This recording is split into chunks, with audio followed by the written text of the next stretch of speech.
Hello there, dear friends, and welcome once again to the Relaxed Fantasy Review. As you can see, things have changed a little bit in here. We got some new decorations, some maps and bookshelves, and a new filming setup. No need to hold the camera anymore. Moving up in the world. But today we're going to be talking about spell casting. We're going to be continuing our series on ranking the spells as we go through the different classes, and today we're talking about the Cleric, the holy spellcaster, and quite possibly my favorite spellcaster in the game. Wisdom based, so they work well for skill proficiencies. They also get plenty of armor and weapon options, great subclasses to choose from, and a spell list that is undervalued in the community. Clerics are more than just healers. Today we're talking third level spells, and third level spells represents a point in the game where you are leaving the first tier of play and moving into the second tier, and the spells need to reflect that power curve, and they do. Third level spells are a huge step above second level spells, and I'm going to talk about my top 5 picks that I think every cleric should consider moving forward. Starting at number 5, the clerics are famous for their healing powers, and their abilities are very unique in this respect because they get some spells that not many others get. Number 5 is Remove Curse. Turns out curses come up a lot in game. Whether it is a curse from a spellcaster, a curse from a lycanthrope, a curse from a beast that, affects your stats or your hit points. Curses are debilitating. Not to mention, cursed magic items are kind of a meme in and of themselves.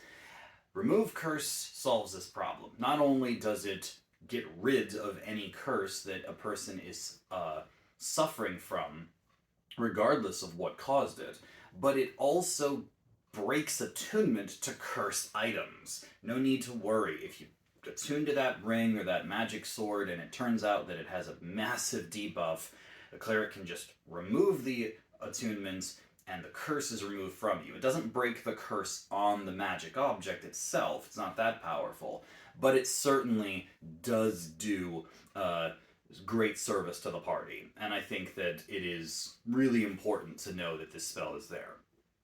Then at number 4, we have Animate Dead. A lot of people miss the fact that the cleric is a great healer, but also is a great necromancer. Their magic to work with life and death is just unparalleled.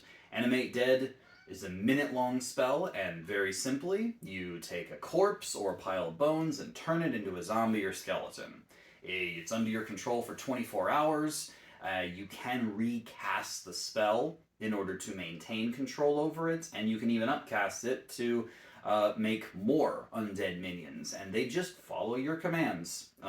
They are truly a necromancer's dream, the undead thrall, and I think it's well worth talking about because even at the second tier of play, zombies and skeletons are taking hits for you, and every hit they take is a hit you don't. And if you need more bodies on the board, just upcast and you're good. I think that Animate Dead is wonderful for action economy and very high on the cleric spell list. Now number 3 is a new spell that was added in Tasha's Cauldron of Everything, and it is perfect for any cleric who's a melee build, because not every cleric likes to mix it up in magical ranged combat. Some prefer to grab their Holy Avenger or their Warhammer and join their Paladin brothers in heavy armor, and they love to be on the front lines.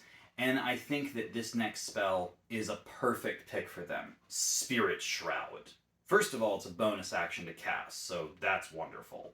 Secondly, it's a concentration spell that lasts for the minute, and then it creates an aura around you. 10 feet, it slows enemies down, no saving throw involved, and every time you hit them with an attack, they then take an extra d8 of damage. So this just, if you're using a Warhammer or a battle axe or a longsword, your classic sword and board style fighter, this is doubling your damage effectively.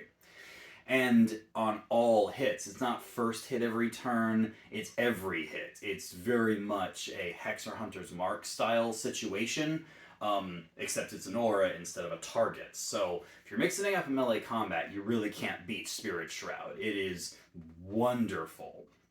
It scales a little slow. You have to upcast 2 levels for the spell in order to get another die. But I personally would drop the 5th level spell slot to get the extra 2d8 per hit. It really is worth it, especially if you can find a good way to get extra attack. Now at number 2, we have quite possibly the most classic battlefield spell that the Cleric has. Spirit Guardians, an old classic from the player's handbook. You cast the spell, and you hold concentration on it for 10 minutes. It's a long-lasting spell, so this is the sort of thing you should really be setting up before combat if possible. A 15-foot aura of spirits flies around you.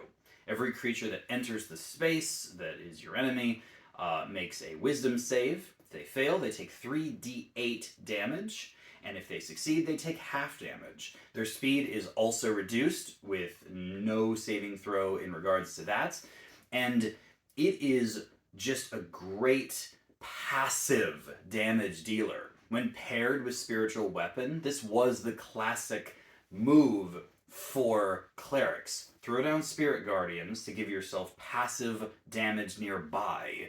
Throw down Spiritual Weapon, no concentration needed for that one, to attack with your bonus action, and then either lay down your spells or your weapon attacks, and you're golden. And the reason it's a classic is because it's one of the best things a cleric can do.